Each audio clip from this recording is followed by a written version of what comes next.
Olá, boa noite. Começa agora mais um Estúdio Veja.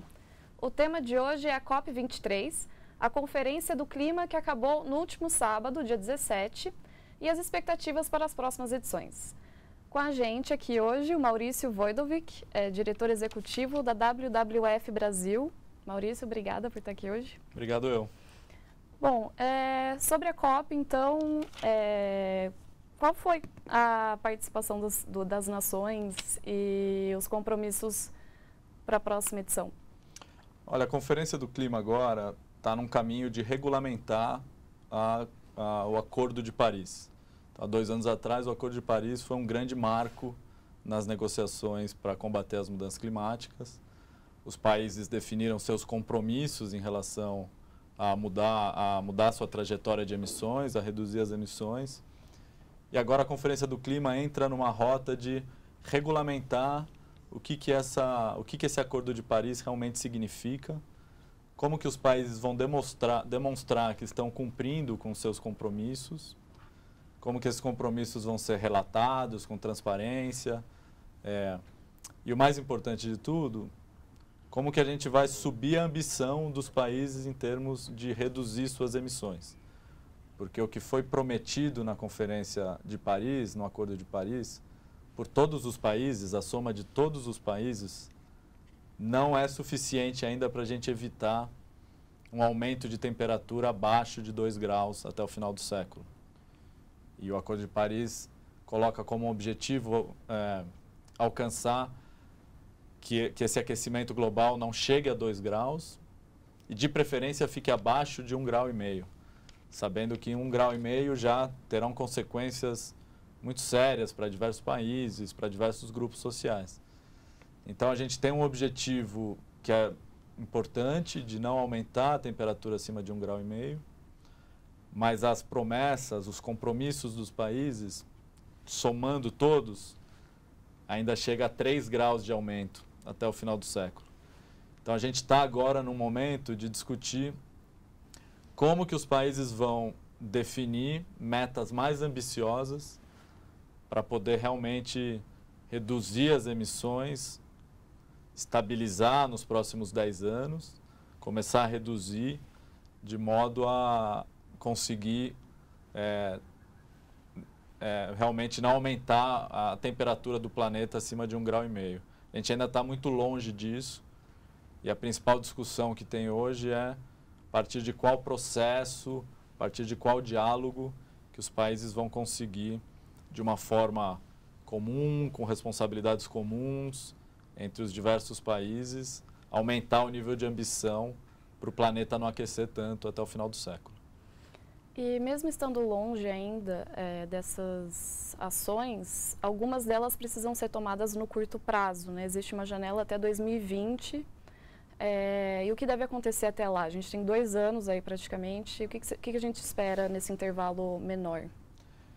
Até 2020 é até interessante esse tema, porque os países desenvolvidos tinham metas já de reduzir emissões que eram metas para 2020.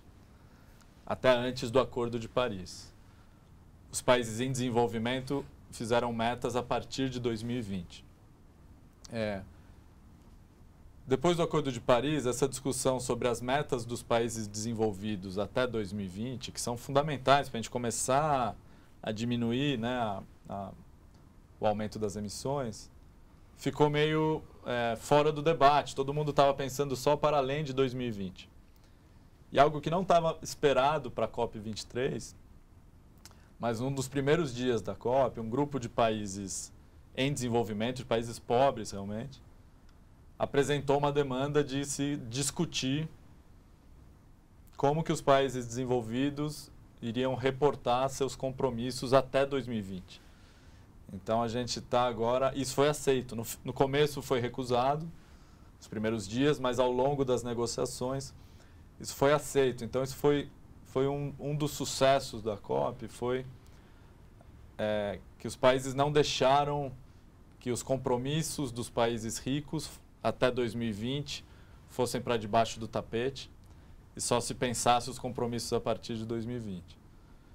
Porque o que a gente precisa realmente, para além de compromissos e de negociações, é ação prática, já, o mais rápido possível. Não dá para esperar. Diversos países estão realmente demonstrando que já entraram na rota da economia do baixo carbono. Estão reduzindo suas emissões, principalmente os países da Europa. Estão reduzindo suas emissões, estão fazendo a transição de energia fóssil a partir de fontes de combustíveis fósseis para fontes renováveis, mas ainda num ritmo lento. Então, realmente, se a gente quiser manter a temperatura do planeta até o final do século sem que aumente acima de 1,5 grau, é muito importante que essas ações comecem já. E infelizmente, tem vários países que ainda estão indo na direção contrária, que ainda estão tomando decisões políticas que aumentam as emissões, né? E acho que o reflexo disso é o que a gente viu esse ano, que depois de 3 anos de emissões globais estáveis, em 2017 as emissões globais voltaram a crescer. Principalmente por esse período pós-crise econômica e tal. As emissões voltaram a crescer um pouco, bateu o recorde histórico. E isso é muito ruim, porque a nossa expectativa é que essa estabilização dos últimos 3 anos fosse o começo da queda das emissões globais. E a gente não chegou lá ainda, então dá um sentimento para quem olha as projeções e lê os relatórios dos cientistas de o que vai acontecer com o planeta quando ele aquecer, quase dá uma ansiedade muito grande de a gente começar a ver realmente as emissões globais começarem a cair, para a gente entrar na rota de redução que é necessária para a gente evitar o pior para o planeta. Entre os países que estão já seguindo a direção certa e os que estão indo na direção contrária, a participação do Brasil na COP23 mostrou que, no nosso caso, a gente está seguindo qual caminho? Olha, a participação do Brasil nas COPs, em geral, é sempre muito positiva. Os negociadores brasileiros são muito hábeis, são muito bons de negociação e levam posições positivas, com inovação, ajudam a destravar os nós que tem nas negociações. Então, é uma equipe que é bem vista pelos outros países também. Então, nas negociações, nesse nível aqui da COP, o Brasil tem uma imagem positiva. Até porque, dentre os países emergentes, é o país que, nos últimos 10 anos, conseguiu derrubar, em grande parte, suas emissões em função da redução do desmatamento da Amazônia. Mas agora, recentemente, o Brasil está começando a deixar essa imagem de bonzinho do clima para começar a ter questionamento se o Brasil está se tornando um vilão do clima. Em especial, não pela forma como os negociadores se apresentam na COP, mas sim por decisões políticas que são tomadas aqui no Brasil. Então, depois de vários anos de redução das emissões de desmatamento da Amazônia, o desmatamento subiu nos últimos anos. Ainda que esse ano tenha caído 16%, mas a média dos últimos 3 anos é bem maior do que dos últimos 10 anos. Além disso, o desmatamento do Cerrado está altíssimo. Isso representa um volume muito grande de emissões ainda. E a gente não vê decisões políticas concretas para reduzir desmatamento no Brasil. Pelo contrário, a gente vê decisões políticas que aumentam o desmatamento. Ao mesmo tempo, na semana da COP, na primeira semana da COP, as notícias no Brasil davam conta da medida provisória 759, cujo objetivo é subsidiar a produção de petróleo do pré-sal em cifras que variam de acordo com como você faz o cálculo, mas podem chegar até R$1 trilhão. Então, o que a comunidade internacional esperaria é que você taxaria mais os combustíveis fósseis e subsidiaria as fontes renováveis. E o Brasil, no meio da COP, apresentou uma proposta no seu Congresso que faz o contrário. Subsidia o combustível fóssil e não trata das renováveis, um estímulo às renováveis. Isso lá pegou muito mal, porque a comunidade internacional é muito atenta ao que acontece no Brasil. Então isso foi questionado, os negociadores, inclusive brasileiros, ficaram numa situação ruim ao ter que explicar, seja para a mídia ou para os outros países, que era esse tremendo subsídio que o Brasil estava propondo aos combustíveis fósseis, se lá eles estavam cobrando compromissos dos países e de todos os países para diminuir as emissões de combustíveis fósseis. Então, é aquela coisa, como é que você defende algo na COP, mas não está fazendo o que você está defendendo. Então, faça o que eu falo, não faça o que eu faço, né?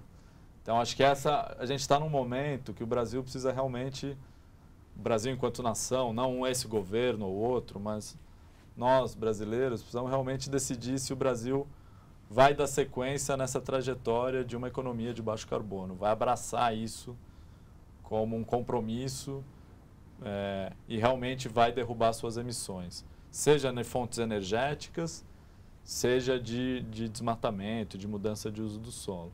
O Brasil tem plenas condições de fazer isso, é um dos únicos países que pode se beneficiar, tem vantagens competitivas na economia de baixo carbono, mas realmente, recentemente, a gente não tem visto os nossos governantes e, em especial, o Congresso brasileiro atento a isso, a essas vantagens competitivas, e realmente a gente está indo, na minha opinião, a gente está indo na contramão do que se discute na Conferência do Clima. Quais são os caminhos que o Brasil poderia seguir, ao invés de continuar investindo? Olha, o Brasil é um dos países que tem a maior capacidade de produção de energia solar e eólica. Estimular a economia das renováveis não hídricas pode gerar empregos, pode gerar impostos, pode trazer novas tecnologias. Haja visto o que está acontecendo no Piauí. No Piauí tem um bom exemplo de um polo de produção de energia solar que está gerando benefícios para toda a região, uma região historicamente pobre, de baixo acesso a serviços públicos. E ali um estímulo, uma decisão política que foi tomada, o setor privado aproveitou e desenvolveu ali um polo de produção de energia eólica que está transformando a região. Então, o que a gente precisa, esse é um dos caminhos, é promover a energia renovável como realmente uma estratégia de desenvolvimento. Ao passo que o que a gente está vendo é que a estratégia de desenvolvimento é promover a indústria do petróleo, que me parece muito mais uma estratégia para aumentar as receitas e o lucro das empresas tipo a Petrobras, do que realmente algo que beneficie o brasileiro como um todo. Então, esse é um dos caminhos do ponto de vista de energia. Um outro caminho é realmente entender que o Brasil vai se beneficiar muito no mercado internacional, das commodities agrícolas, ou a imagem, a reputação brasileira, no dia em que conseguir realmente parar de destruir os ecossistemas, parar de desmatar. Ao contrário de vários países da África, o Brasil não precisa mais destruir ecossistemas, desmatar, para se desenvolver. Pelo contrário, já teve períodos aí nos últimos 6 anos que a economia brasileira cresceu num momento que o desmatamento não aumentou. Então, mostrando que a gente consegue se desenvolver e crescer nossa economia sem precisar desmatar a floresta. E o desmatamento é o maior emissor de gases de efeito estufa no Brasil. Então, se a gente conseguisse estancar esse problema no Brasil, realmente derrubar o desmatamento, entender que o Brasil pode ter uma trajetória muito positiva de desenvolvimento sem destruir as florestas, a gente faria um bem enorme para o planeta e faria um bem enorme para o Brasil, para o brasileiro, para a indústria brasileira, para a agropecuária brasileira. Na minha opinião, o que falta realmente para isso é vontade política. Porque a gente vê as empresas assumindo compromissos de desmatamento zero, a gente vê que o consumidor ou a própria população vê a proteção da Amazônia como uma das prioridades no aspecto ambiental, mas a vontade política não está aí, portanto, isso não vem acontecendo. E o Brasil se candidatou para receber a COP em 2019. E como seria na sua avaliação se a gente sediasse uma COP? Olha, realmente foi um anúncio inesperado que o ministro Sarney fez, mas foi muito bem recebido. A gente estava lá quando ele fez o anúncio, e o WWF Brasil, assim como outras ONGs, principalmente as ONGs do Observatório do Clima, receberam essa proposta muito positivamente. Em especial porque isso faria com que o Brasil tivesse que enfrentar realmente as suas contradições. Não dá para um país hospedar uma COP e continuar mostrando que está andando na contramão. Quando você está em outro país, tal, essa contradição aparece, mas não é tão evidente. Então, a gente acha que sediar a COP em 2019 seria ótimo para realmente a gente começar a enfrentar essas contradições de verdade. Em especial porque a gente não sabe qual o governo que vai estar à frente do país. Então, a gente não sabe se vai ser um governo favorável a essa questão de reduzir as emissões ou um governo que não vai dar atenção para isso. O fato de ter a COP prevista para o Brasil seria ótimo porque já coloca esse assunto na agenda, seja qual for o governo que vai entrar. E seria muito bom do ponto de vista internacional também, porque a COP 25, que vai ser em 2019, ela vai ter uma importância muito grande, porque é a COP que antecede a COP de 2020, que vai ser quando os países vão ter que assumir novos compromissos para o período pós-2030. E o período que antecede é especialmente importante porque cria um ambiente favorável para os países poderem aumentar suas ambições. E fazer isso no Brasil, que é um país que tem muitas emissões, tem muito potencial de reduzir as emissões, é um país que internacionalmente os negociadores têm simpatia, então estariam num país que se sentiriam bem para mostrar um ambiente favorável para esse período pré-2020 ser bastante positivo. Então, me parece que, tirando a Venezuela, que questionou por que no Brasil, mas em geral, os comentários que eu escutei lá em Bonn é que os países viram com muito bons olhos. Eles estavam falando, até se cunhou a expressão, que era de Talanoa, que é o diálogo que acontece em Fiji, para a Bossa Nova, que seria o ritmo que as negociações poderiam ter se a COP realmente vir a acontecer no Brasil. Ritmo de Bossa Nova, alegre, positivo e visando realmente algo ambicioso que dê conta dos desafios climáticos que o planeta tem. E você que esteve lá, o que mais te chamou a atenção, não só nas negociações, mas de bastidores e de acompanhar o evento? Eu acho que o mais interessante atualmente nas COPs é perceber o que acontece para além das negociações formais. Acontece tanta coisa interessante ao mesmo tempo, porque fora das negociações formais é onde está a sociedade civil do mundo inteiro, ONGs, empresas, governos subnacionais, então governos estaduais, municípios, mostrando o seu compromisso com a questão climática, mostrando suas ações, mostrando o que estão fazendo ou discutindo como tem que ser feito, discutindo novas propostas, estabelecendo parcerias, numa riqueza, numa diversidade que é muito interessante de ver. E é pena que isso não apareça tanto, porque eu acho que ali, no paralelo das negociações, tem uma questão que até é motivacional, assim, a gente começa a ver essas coisas e fala, tem jeito, a gente vai conseguir superar esse desafio, que a nossa geração precisa superar. Então ali tem coisas como, por exemplo, lançamento de estudos, então o WWF Brasil e outras ONGs lançaram um roadmap para um caminho para o desmatamento zero no Brasil. E se gerou toda uma discussão em torno disso, o que o Brasil precisa fazer para zerar o desmatamento nos próximos anos. teve o lançamento de o Fundo Verde do Clima, anunciou um aporte de quase 30 milhões de dólares a um país muito pequeno, que a gente quase não ouve falar aqui no Brasil, ao Butão, para o Butão realmente conseguir proteger seus ecossistemas, suas áreas protegidas, parar o desmatamento. E estava lá a liderança, o primeiro-ministro do Butão, anunciando isso. Então, algo muito... várias questões, assim, mesmo no stand lá do WWF, o WWF da sociedade civil estava com a maior delegação entre todas as outras ONGs, tinham cerca de 120 pessoas. E tinha um stand muito grande, chamava Panda Hub. E ali vários side events aconteceram, várias discussões paralelas aconteceram. Então a gente discutiu como conservar os oceanos, como fazer para restaurar áreas degradadas, como uma estratégia para minimizar emissões e para aumentar a adaptação dos territórios às mudanças climáticas. Então tem tanta coisa acontecendo ali que essa distância entre as negociações e o que acontece na vida real, eu acho que agora é o principal desafio.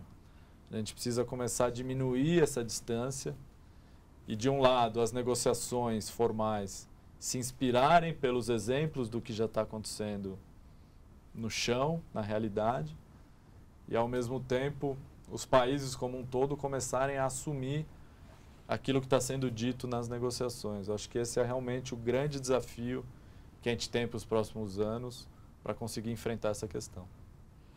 E a participação dos Estados Unidos gerou dúvida de como seria na COP e como eles levariam adiante o Acordo de Paris. Qual é a sensação depois de ver realmente essa COP, ela tinha essa importância simbólica de ser a primeira COP depois do anúncio do presidente Trump de que sairia do Acordo de Paris. Não saiu ainda, porque tem um prazo para isso acontecer, mas o presidente dos Estados Unidos anunciou que vai sair do Acordo de Paris. Então foi a primeira conferência do clima após esse anúncio. Isso gerou muitas expectativas, porque os negociadores americanos eles poderiam ter uma orientação de já começar a bloquear as negociações, a atrasar as negociações, ter uma postura negativa, mas não foi o que aconteceu. Então, os negociadores americanos também não assumiram nenhuma liderança. Obviamente, ninguém esperava que isso pudesse acontecer. Mas não assumiram liderança, mas também não atrapalharam as negociações. Então, do ponto de vista formal, foi ok e permitiu que o compromisso dos países, que o diálogo dos países acontecesse.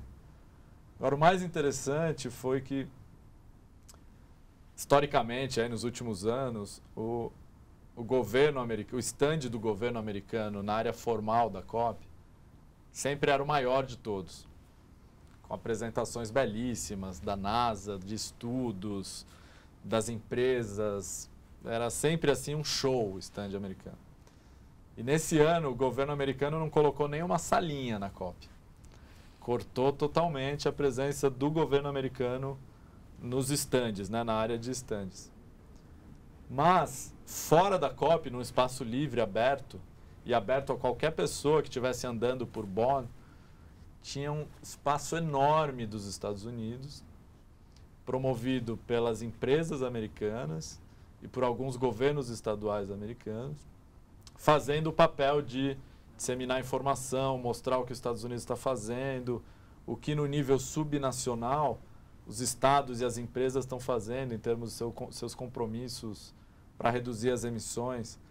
Então foi assim, acabou compensando e dando um recado muito importante, que eu acho que a despeito do que acontece nas negociações, que a gente precisa realmente ter ações práticas de quem está à frente nas suas regiões, nas suas cidades, nas suas empresas.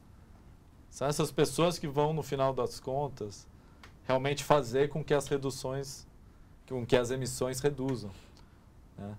E é ali que isso vai acontecer. Então, a despeito do presidente dos Estados Unidos dar um sinal que vai sair, a sociedade americana, uma parte da sociedade americana, mostrou que para eles isso não importa. E eles lançaram um movimento que é We Are Still In, que é nós estamos dentro. Então, a sociedade americana dizendo que vai continuar comprometida com a redução das emissões.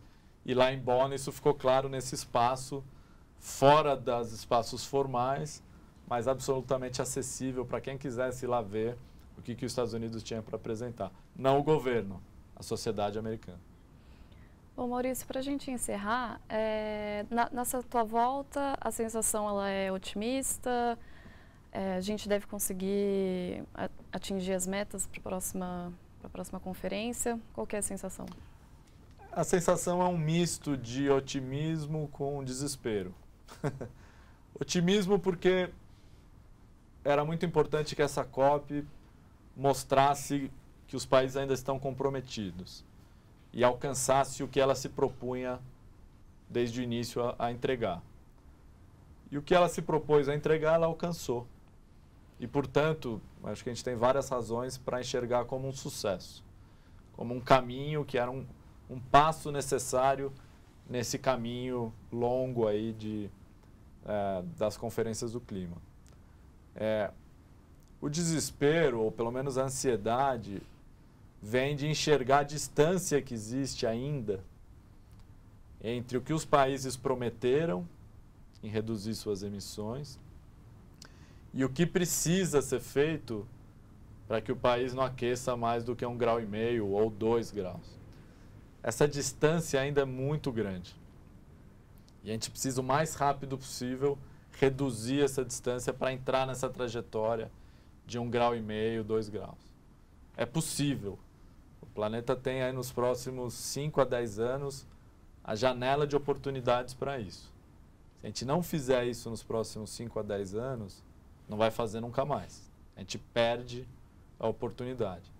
Então ainda é possível, mas a gente precisa ver os negociadores e também a sociedade, o setor privado, colocando o pé no acelerador, não para emitir mais, mas para emitir menos. Então, acho que essa que é a sensação que fica agora. Maurício, obrigada por vir aqui. Obrigado, eu. Obrigada a quem nos assistiu. Boa noite. Esse foi mais um Estúdio Veja. Até a próxima.